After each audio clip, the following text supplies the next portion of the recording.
मेरे प्यारे देशवासियों, नमस्कार। कोरोना के प्रभाव से हमारे प्यारे देशवासियों, नमस्कार। कोरोना के प्रभाव से हमारी मन की बात भी अछूती नहीं रही है। जब मैंने पिछली बार आपसे मन की बात की थी, तब पैसेंजर ट्रेनें बंद थी, बसें बंद थी, हवाई सेवा बंद थी। इस बार बहुत कुछ खुल चुका है। श्रमिक स्पेशल ट्रेनें चल रही हैं, अन्य स्पेशल ट्रेनें भी शुरू हो गई हैं। तमाम सावधानियों के साथ हवाई जहाज उड़ने लगे हैं। धीरे धीरे उद्योग भी चलना शुरू हुआ है, यानी अर्थव्यवस्था का एक बड़ा हिस्सा अब चल पड़ा है, खुल गया है। ऐसे में हमें और ज्यादा सतर्क रहने की आवश्यकता है।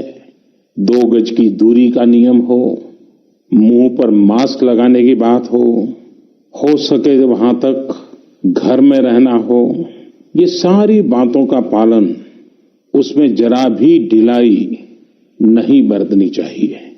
देश में सबके सामूहिक प्रयासों से कोरोना के खिलाफ लड़ाई बहुत मजबूती से लड़ी जा रही है।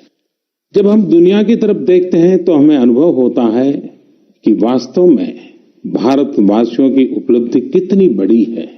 हमारी जनसंख्या ज्यादातर देशों से कई गुना ज्यादा है। हमारे देश में चुनौतियां भी भिन्न प्रकार की हैं, लेकिन फिर भी हमारे देश में कोरोना उतनी तेजी से नहीं फैल पाया जितना दुनिया के अन्य देशों में फैला। कोरोना से होने वाली मृत्यु दर भी हमारे देश में काफी कम है। जो नुकसान हुआ है उसका दुख हम सबको है, लेकिन जो कुछ भी हम बचा पाए हैं वो निश्चित तौर पर देश की सामूहिक संकल्प शक्ति का ही परिणाम है। इतने बड़े देश में हर एक देशवासी ने खुद इस लड़ाई को लड़ने की ठानी है। ये पूरी मुहिम पीपल ड्रिवन है। साथियों, देशवासियों की संकल्प शक्ति के साथ एक और शक्ति इस लड़ाई में हमारी सबसे बड़ी ताकत है, वो है देशवासियों की सेवा शक्ति। वास्तव में इस महामारी के समय हम भारतवासियों ने ये दिखा दिया है कि सेवा और त्याग का हमारा विचार केवल हमारा आदर्श नहीं है, बल्कि भारत की जीवन पद्धति है। और हमारे यहाँ तो कहा गया है, सेवा परमो धर्मः। सेवा स्वयं में सुख है, सेवा में ही संतोष है। आपने देखा होगा कि दूसरों की सेवा में लगे व्यक्ति के जीवन में कोई डिप्रेशन या तनाव कभी नहीं दिखता। उसके जीवन में, जीवन को लेकर उसके नजरिए में भरपूर आत्मविश्वास, सकारात्मकता और जीवंतता प्रतिपल नजर आती है। साथियों, हमारे डॉक्टर्स, नर्सिंग स्टाफ, सफाई कर्मी, पुलिसकर्मी, मीडिया के साथी, ये सब जो सेवा कर रहे हैं, उसकी चर्चा मैंने कई बार की है। मन की बात में भी मैंने उसका जिक्र किया है। सेवा में अपना सब कुछ समर्पित कर देने वाले लोगों की संख्या अनगिनत है। ऐसे ही एक सज्जन है तमिलनाडु के सी मोहन। सी मोहन जी मदुरई में एक सैलून चलाते हैं। अपनी मेहनत की कमाई से इन्होंने अपनी बेटी की पढ़ाई के लिए 5 लाख रुपए बचाए थे, लेकिन इन्होंने ये पूरी राशि इस समय जरूरतमंदों, गरीबों की सेवा के लिए खर्च कर दी। इसी तरह अगरतला में ठेला चलाकर जीवन यापन करने वाले गौतम दास जी अपनी रोजमर्रा की कमाई की बचत में से हर रोज दाल चावल खरीदकर जरूरतमंदों को खाना खिला रहे हैं। पंजाब के पठानकोट से भी एक ऐसा ही उदाहरण मुझे पता चला। यहाँ दिव्यांग भाई राजू ने दूसरों की मदद से जोड़ी गई छोटी सी पूंजी से 3000 से अधिक मास्क बनवाकर लोगों में बांटे। भाई राजू ने इस मुश्किल समय में करीब 100 परिवारों के लिए खाने का राशन भी जुटाया। देश के सभी इलाकों से विमेन सेल्फ हेल्प ग्रुप के परिश्रम की भी अनगिनत कहानियां इन दिनों हमारे सामने आ रही है। गांवों में, छोटे कस्बों में हमारी बहनें, बेटियां हर दिन हजारों की संख्या में मास्क बना रही हैं। तमाम सामाजिक संस्थाएं भी इस काम में इनका सहयोग कर रही हैं। साथियों, ऐसे कितने ही उदाहरण हर दिन दिखाई और सुनाई पड़ रहे हैं। कितने ही लोग खुद भी मुझे नमो ऐप और अन्य माध्यमों के जरिए अपने प्रयासों के बारे में बता रहे हैं।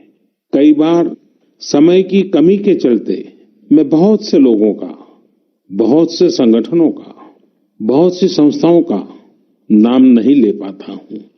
सेवा भाव से लोगों की मदद कर रहे ऐसे सभी लोगों की मैं प्रशंसा करता हूं, उनका आदर करता हूं, उनका तहे दिल से अभिनंदन करता हूं।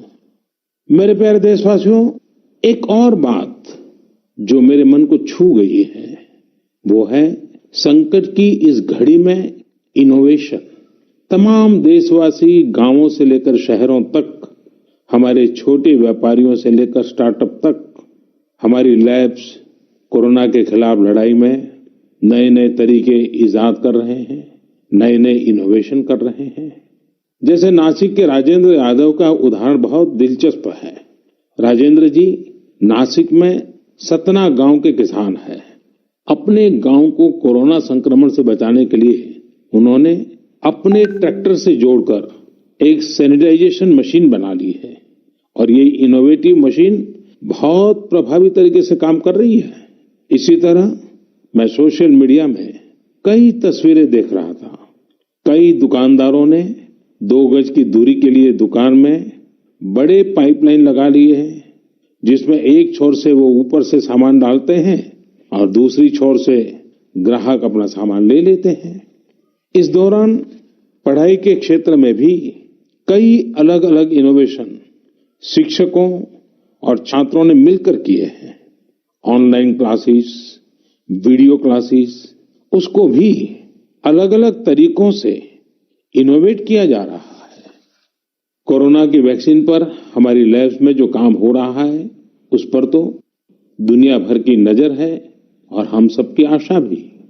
किसी भी परिस्थिति को बदलने के लिए इच्छा शक्ति के साथ ही बहुत कुछ इनोवेशन पर भी निर्भर करता है।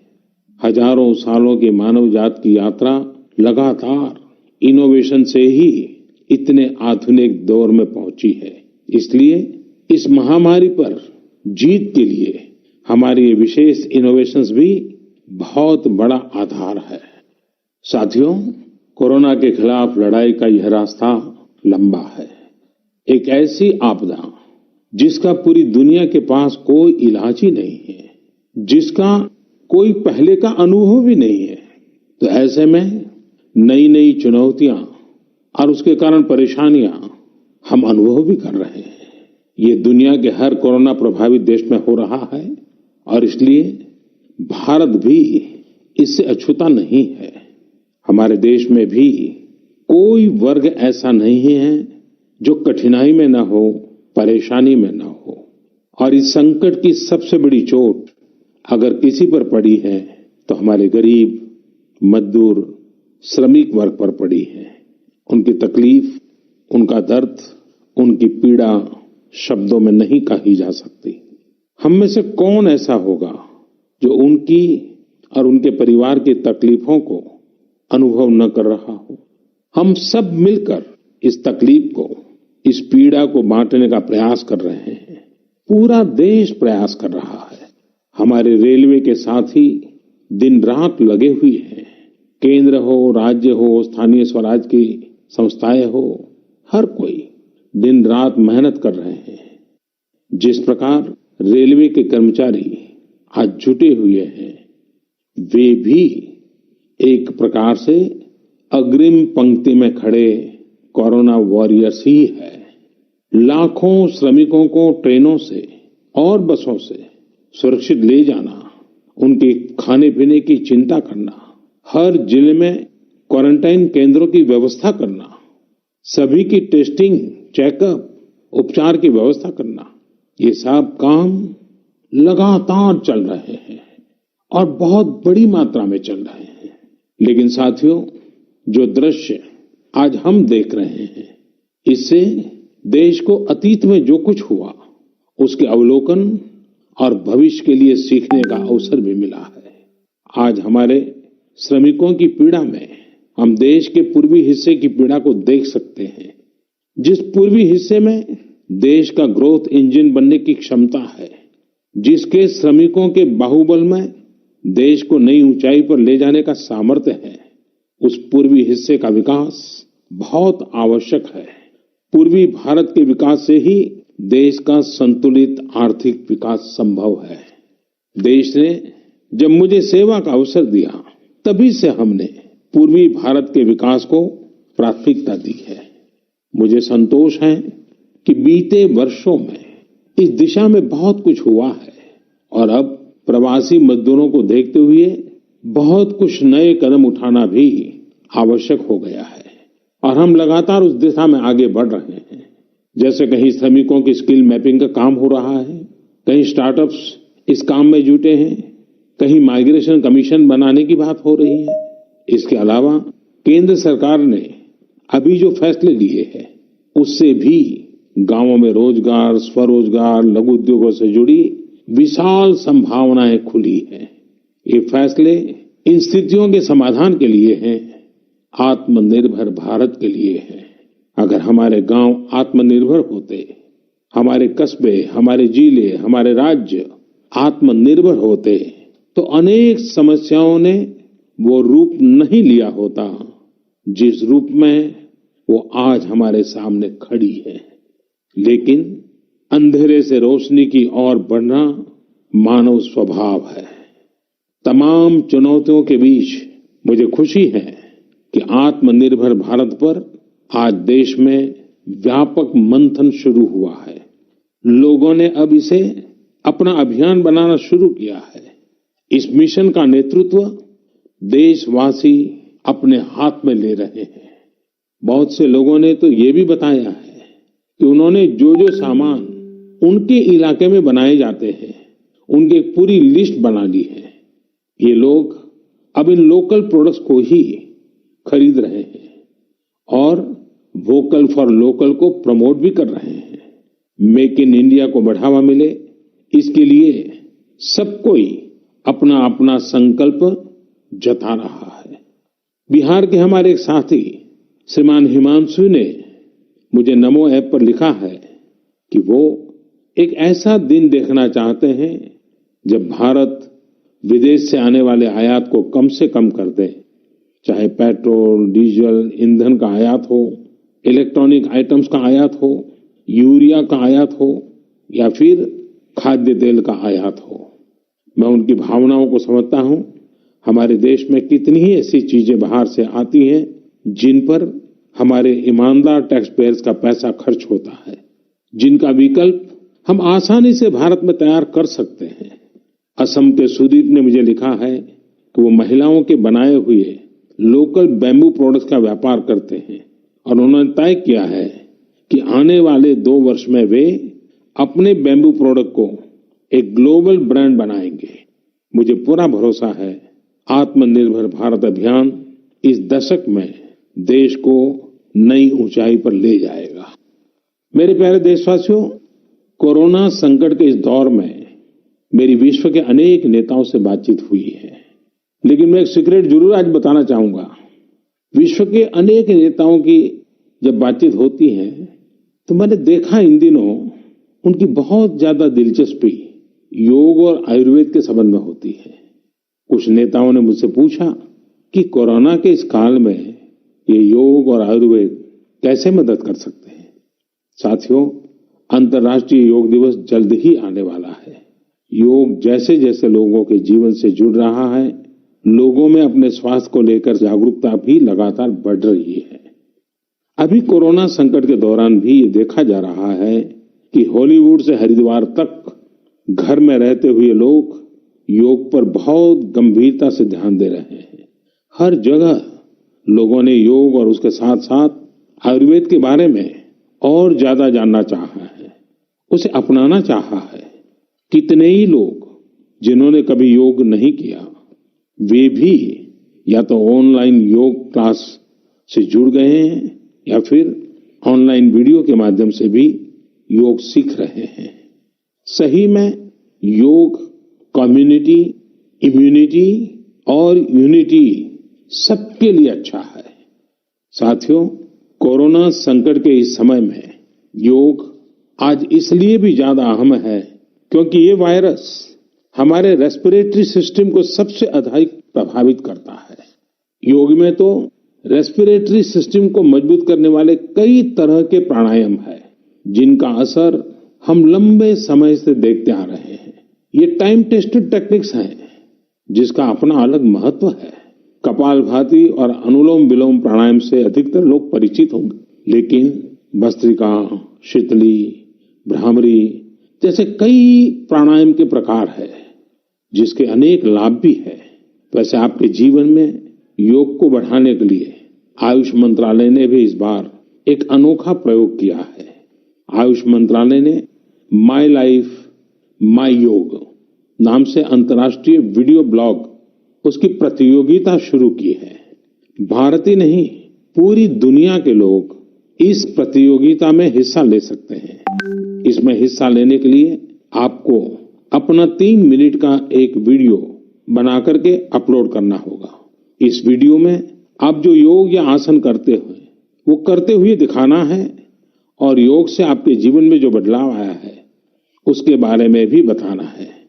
मेरा आपसे अनुरोध है, आप सभी इस प्रतियोगिता में अवश्य भाग लें और इस नए तरीके से अंतर्राष्ट्रीय योग दिवस में आप हिस्सेदार बनिए। साथियों, हमारे देश में करोड़ों करोड़ गरीब दशकों से एक बहुत बड़ी चिंता में रहते आए हैं। अगर बीमार पड़ गए तो क्या होगा? अपना इलाज कराएं या फिर परिवार के लिए रोटी की चिंता करें?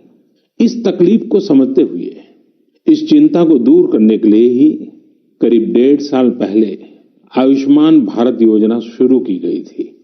कुछ ही दिन पहले आयुष्मान भारत के लाभार्थियों की संख्या 1 करोड़ के पार हो गई है। 1 करोड़ से ज्यादा मरीज मतलब देश के 1 करोड़ से अधिक परिवारों की सेवा हुई है। 1 करोड़ से ज्यादा मरीज का मतलब क्या होता है मालूम है?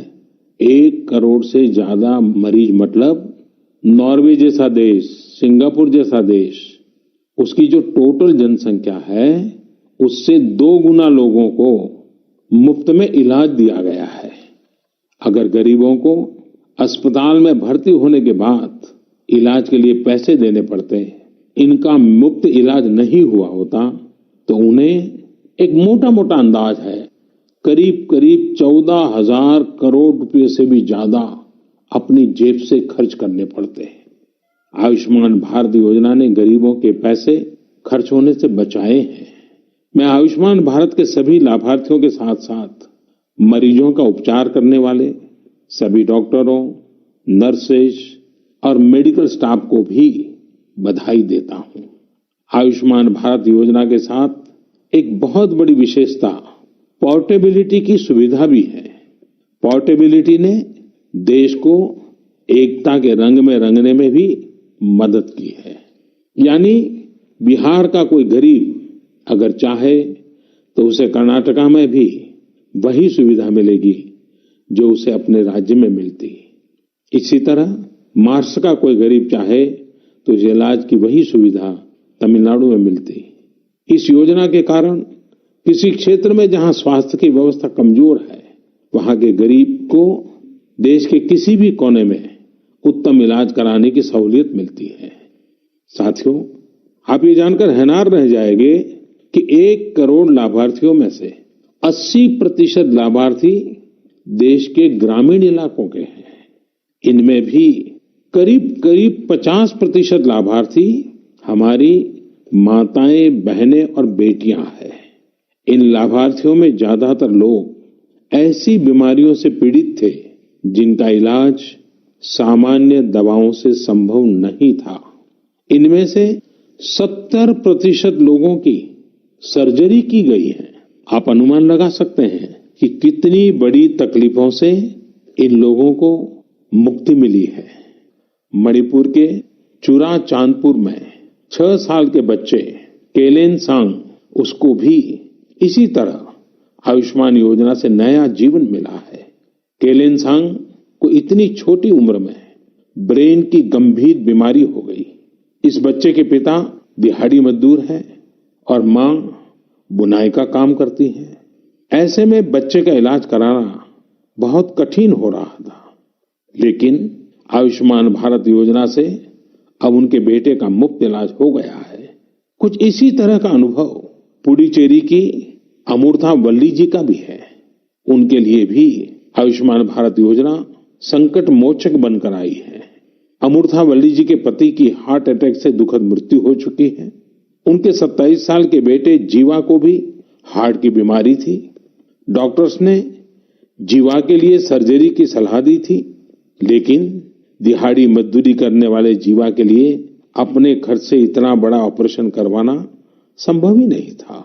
लेकिन अमूर्था वल्ली ने अपने बेटे का आयुष्मान भारत योजना में रजिस्ट्रेशन करवाया और 9 दिनों बाद बेटे जीवा के हार्ट की सर्जरी भी हो गई। साथियों, मैंने आपको सिर्फ 3-4 घटनाओं का जिक्र किया। आयुष्मान भारत से तो ऐसी 1 करोड़ से अधिक कहानियां जुड़ी हुई है। ये कहानियां जीते जागते इंसानों की हैं। दुख तकलीफ से मुक्त हुए हमारे अपने परिवारजनों की है। आपसे मेरा आग्रह है, कभी समय मिले तो ऐसे व्यक्ति से जरूर बात करिएगा जिसने आयुष्मान भारत योजना के तहत अपना इलाज कराया हो। आप देखेंगे कि जब एक गरीब बीमारी से बाहर आता है तो उसमें गरीबी से लड़ने की भी ताकत नजर आने लगी है। और मैं हमारे देश के ईमानदार टैक्स पेयर से कहना चाहता हूं, आयुष्मान भारत योजना के तहत जिन गरीबों का मुफ्त इलाज हुआ है, उनके जीवन में जो सुख आया है, संतोष मिला है, उस पुण्य के असली हकदार आप भी हैं। हमारा ईमानदार टैक्स पेयर भी इस पुण्य का हकदार है। मेरे प्यारे देशवासियों, एक तरफ हम महामारी से लड़ रहे हैं तो दूसरी तरफ हमें हाल में पूर्वी भारत के कुछ हिस्सों में प्राकृतिक आपदा का भी सामना करना पड़ा है। पिछले कुछ हफ्तों के दौरान हमने पश्चिम बंगाल और उड़ीसा में सुपर साइक्लोन अम्फान का कहर देखा। तूफान से अनेकों घर तबाह हो गए, किसानों को भी भारी नुकसान हुआ। हालात का जायजा लेने के लिए मैं पिछले हफ्ते उड़ीसा और पश्चिम बंगाल गया था। पश्चिम बंगाल और उड़ीसा के लोगों ने जिस हिम्मत और बहादुरी के साथ हालात का सामना किया है, प्रशंसनीय है। संकट की इस घड़ी में देश भी हर तरह से वहां के लोगों के साथ खड़ा है। साथियों, एक तरफ जहां पूर्वी भारत तूफान से आई आपदा का सामना कर रहा है, वहीं दूसरी तरफ देश के कई हिस्से टिड्डियों या लोकस के हमले से प्रभावित हुए हैं। इन हमलों ने फिर हमें याद दिलाया है कि ये छोटा सा जीव कितना नुकसान करता है। टिड्डी दल का हमला कई दिनों तक चलता है। बहुत बड़े क्षेत्र पर इसका प्रभाव पड़ता है। भारत सरकार हो, राज्य सरकार हो, कृषि विभाग हो, प्रशासन भी इस संकट के नुकसान से बचने के लिए, किसानों की मदद करने के लिए आधुनिक संसाधनों का भी उपयोग कर रहा है। नए नए आविष्कार की तरफ भी ध्यान दे रहा है। और मुझे विश्वास है कि हम सब मिलकर के हमारे कृषि क्षेत्र पर ये जो संकट आया है, उससे भी लोहा लेंगे, बहुत कुछ बचा लेंगे। मेरे प्यारे देशवासियों, कुछ दिन बाद ही 5 जून को पूरी दुनिया विश्व पर्यावरण दिवस मनाएगी। विश्व पर्यावरण दिवस पर इस साल की थीम है बायोडायवर्सिटी, यानी जैव विविधता। वर्तमान परिस्थितियों में यह थीम विशेष रूप से महत्वपूर्ण है। लॉकडाउन के दौरान पिछले कुछ हफ्तों में जीवन की रफ्तार थोड़ी धीमी जरूर हुई है, लेकिन इससे हमें अपने आसपास प्रकृति की समृद्ध विविधता को, जैव विविधता को करीब से देखने का अवसर भी मिला है। आज कितने ही ऐसे पक्षी जो प्रदूषण और शोर शराबे में ओझल हो गए थे, सालों बाद उनकी आवाज को लोग अपने घरों में सुन रहे हैं। अनेक जगहों से जानवरों के उन्मुक्त विचरण की खबरें भी आ रही हैं। मेरी तरह आपने भी सोशल मीडिया में जरूर इन बातों को देखा होगा, पढ़ा होगा। बहुत लोग कह रहे हैं, लिख रहे हैं, तस्वीरें साझा कर रहे हैं कि वो अपने घर से दूर दूर पहाड़ियां देख पा रहे हैं, दूर दूर जलती हुई रोशनी देख रहे हैं। इन तस्वीरों को देखकर कई लोगों के मन में ये संकल्प उठा होगा, क्या हम उन दृश्यों को ऐसे ही बना रख सकते हैं? इन तस्वीरों ने लोगों को प्रकृति के लिए कुछ करने की प्रेरणा भी दी है। नदियां सदा स्वच्छ रहें, पशु पक्षियों को भी खुलकर जीने का हक मिले, आसमान भी साफ सुथरा हो, इसके लिए हम प्रकृति के साथ तालमेल बिठाकर जीवन जीने की प्रेरणा ले सकते हैं। मेरे प्यारे देशवासियों, हम बार बार सुनते हैं, जल है तो जीवन है, जल है तो कल है, लेकिन जल के साथ हमारी जिम्मेवारी भी है। वर्षा का पानी, बारिश का पानी, ये हमें बचाना है।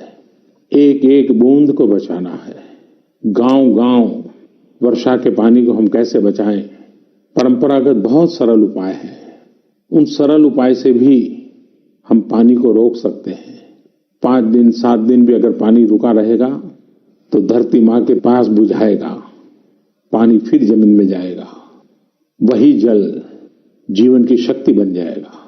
और इसलिए इस वर्षा ऋतु में हम सबका प्रयास रहना चाहिए कि हम पानी को बचाएं, पानी को संरक्षण करें।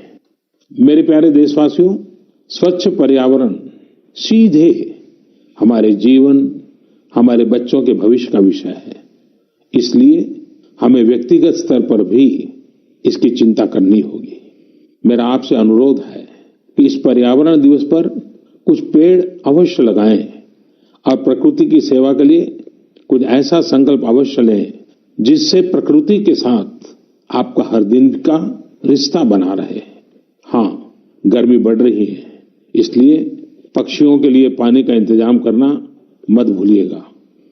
साथियों, हम सबको ये भी ध्यान रखना होगा कि इतनी कठिन तपस्या के बाद, इतनी कठिनाइयों के बाद देश ने जिस तरह हालत संभाला है, उसे बिगड़ने नहीं देना है।